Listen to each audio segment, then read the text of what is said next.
L'échec de la négociation sur la réforme de l'assurance chômage était annoncé.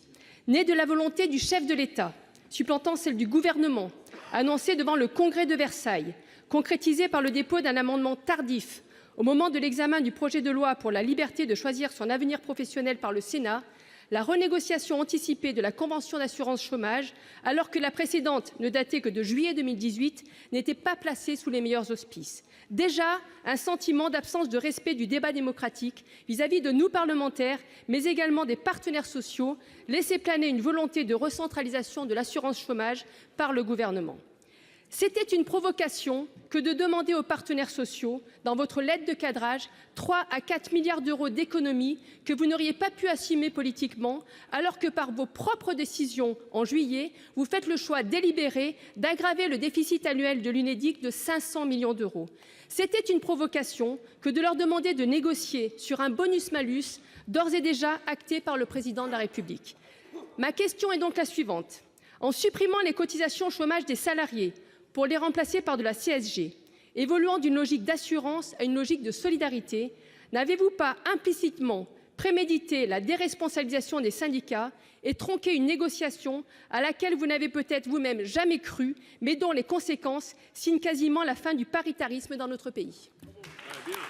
Pour vous répondre, la parole est au secrétaire d'État, porte-parole du gouvernement. Monsieur le ministre, vous avez la parole. Bien, merci Monsieur le Président, Mesdames et Messieurs les sénateurs, Madame la sénatrice. Conformément à l'engagement du Président de la République, engagement qu'il a pris dans le cadre de la campagne présidentielle, le gouvernement a fait le choix de placer le travail au cœur du projet politique que nous portons. Vous l'avez rappelé, nous avons demandé aux partenaires sociaux d'ouvrir une négociation sur l'assurance chômage. Ces négociations, malheureusement, n'ont pas abouti. Nous le regrettons d'autant plus que le gouvernement avait donné un délai supplémentaire pour aboutir, délai supplémentaire donné à la demande des partenaires sociaux.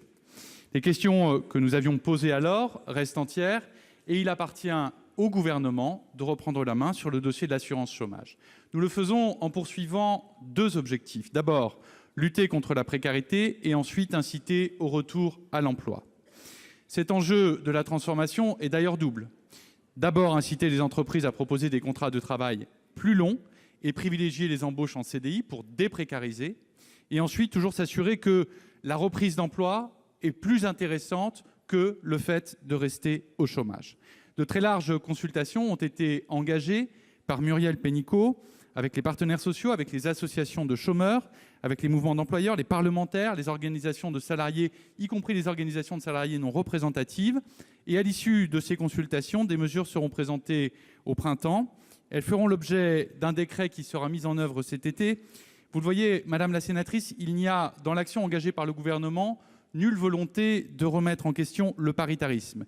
Mais il y a le souhait réel d'assumer pleinement nos responsabilités lorsqu'un enjeu aussi crucial que l'emploi, que la lutte contre le chômage et contre le chômage de longue durée est en jeu. Et c'est à cela que nous allons nous atteler. Je suis sûr que nous pouvons nous en réjouir collectivement. Je vous remercie. Merci, Madame Frédérique Puissat. Que l'on puisse s'en réjouir, c'est une certitude. Mais monsieur le ministre, dans un gouvernement, il y a ce que l'on veut bien nous laisser voir et il y a ce que l'on voit et ce que l'on vit. Ce que l'on voit, ce que l'on vit et ce que l'on veut bien nous laisser croire, c'est matin, midi et soir un gouvernement qui écouterait les Français, un gouvernement qui écouterait les partenaires sociaux, un gouvernement qui écouterait les élus, qui écouterait les parlements. Mais ce que nous vivons est bien différent. En fixant un tel cadre aux partenaires sociaux, c'était immanquablement la chronique d'une mort annoncée de la nouvelle négociation de l'assurance chômage et, je le crains, la chronique d'une mort annoncée de 50 ans de paritarisme dans notre pays.